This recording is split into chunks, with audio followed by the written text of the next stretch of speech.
Hey guys, so here's the backstory for my new song Ravens. So I started writing Ravens about a year ago when my family and I discovered that unfortunately my grandmother had suffered from dementia and to this day is still suffering from it.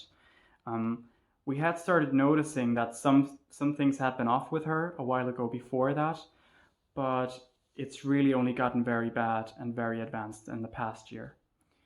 Now, it's needless to say that this process was extremely difficult, not only for my granny herself, but also for my family, for my mother, for myself, but especially for my grandfather, who's basically had to witness the person that he's loved and been with for decades now, slowly but steadily turn into this very different person, a very bizarre person at times. And if you know someone with dementia, you'll know that the disease not only affects the person themselves, but everyone around them. And I personally have always known all my life my grandmother as this strong, capable, intelligent, and very assertive person who's always occupied leading positions job wise. And to see all of that slowly disappear and to see that person turn into someone else, it's really hard. It's very difficult and very sad. So I wrote Ravens as my kind of coping mechanism to find an outlet in a way.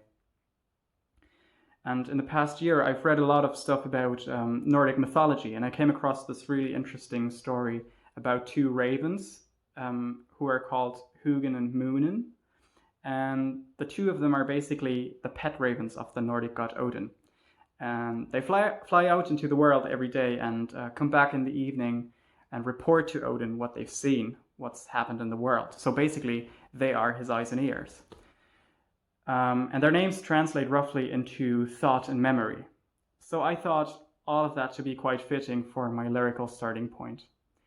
And then, because in the song, you hear the protagonist, Odin, slash my grandmother, although, well, I don't consider my granny to be a goddess, but she's a very inspiring person, and you hear herself worrying that one day her ravens, her thought and memory, might never return. And then for the music, I try to incorporate some stuff that's typical for Nordic folk songs. So you often, or Viking songs more like, and you often hear the melody and the harmonies move in fourths, and then there's a decent amount of reverb and a choir illusion. So yeah, I found all of that to be quite cool and adding to the mystical but solemn feeling of the song and to this state of confusion and the battle that my grandmother basically has to fight every day for her sanity. Right, well, there you have it. I hope this wasn't too much of a bummer for you now. In any case, thanks so much for watching. If you haven't already, I'd really appreciate a pre-save on Spotify, and I absolutely cannot wait for Ravens to finally see the day of light on January the 21st, so that's next Thursday. Alright, stay tuned, love you, bye!